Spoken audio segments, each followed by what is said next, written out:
রাত্রের বা সকালের বেঁচে যাওয়া ভাত দিয়ে আমি আজকে চিতই পিঠা তৈরি করা দেখাবো। তো দেখুন বন্ধুরা, আমি কিছুটা গতকাল রাত্রে ভাত ছিল, জল দিয়ে রেখেছিলাম। জলটা ভালো করে ধুয়ে ফেলে দিয়ে মিক্সার গ্রাইন্ডারের বাটিতে নিয়েছি। অল্প একটু জল দিয়ে ভালোভাবে মসৃণ করে পেস্ট করে নিলাম। একদম মসৃণভাবে পেস্ট করতে হবে কিন্তু। পেস্ট করা হয়ে গেছে, একটা অন্য পাত্রে ঢেলে নিয়েছি। সেখানে ওই 1 হাতা মতো চাল বাটা দিলাম, আর ওই 3 চামচ মতো সুজি দিলাম। স্বাদ অনুযায়ী লবণ দিলাম, মানে পরিমাপ অনুযায়ী যতটা লবণ লাগবে। আর ওই 4 ভাগের 1 ভাগ চামচের খাবার সোডা দিলাম। অল্প অল্প করে জল দিয়ে ব্যাটারটা গুলিয়ে নিলাম। এইদিকে আমি একটা ফ্রাইং প্যান বসিয়ে দিয়েছি। অল্প একটু তেল ব্রাশ করে দিয়ে 1 হাতা করে ব্যাটার নিয়ে আমি ওই ফ্রাইং প্যানের মধ্যে দিয়ে দিলাম।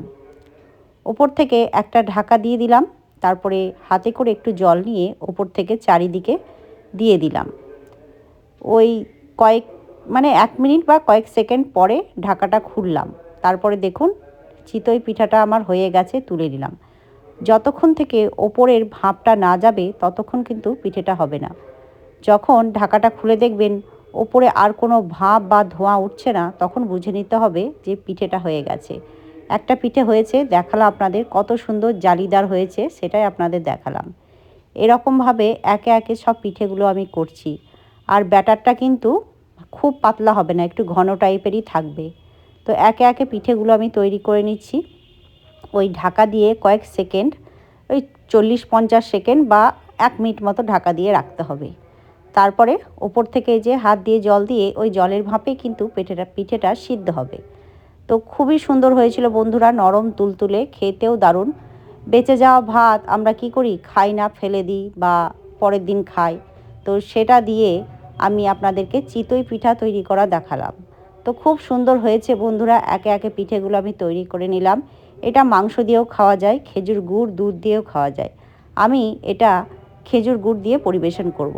আপনাদের দেখাচ্ছি, দেখুন কত সুন্দর জালিদার পিঠে হয়েছে আর খুব সফট হয়েছে, দেখলেই বুঝতে পারবেন।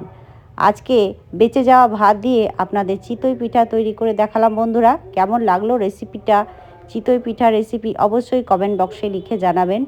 ভালো লাগলে লাইক, শেয়ার অ্যান্ড সাবস্ক্রাইব করে পাশে থাকবেন সকলে। আর নিত্য নতুন ভিডিও পেতে চাইলে আমাকে কমেন্ট বক্সে অবশ্যই লিখে জানাবেন আপনারা কি কি রেসিপি দেখতে চান।